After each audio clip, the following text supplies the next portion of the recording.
Hi there everyone, I'm Jerry, and I like to use DeWalt branded tools for most of my woodworking that I do out in my shop, or just cleaning the driveway, basically anything that I've got around the house. And I'm loving the fact that I can do that with DeWalt systems using the same 20-volt batteries.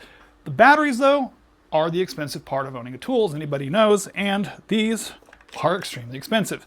So I was very happy when I was sent these 20-volt, 4-amp-hour replacement batteries for a DeWalt tool, and they actually, as you can see, line up exactly all the same pins and markings as these do as well.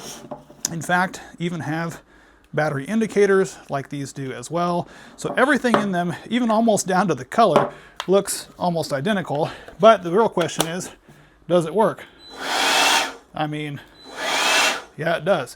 And it's not just necessarily on one tool. The fact that I can take this and swap this with basically any tool that's got I could take this, put this on here, and that's going to work on the chargers as well. So the 4-amp-hour is going to give you an extended life over like a 2-amp-hour, so it's going to be twice as longevity. They're not extremely heavy. In fact, they weigh exactly the same as these others, and they're going to charge on the same chargers as well. So I would view this as a win-win for anybody that's looking to kind of up their battery game using this type of 20-volt system without the overage in the expense.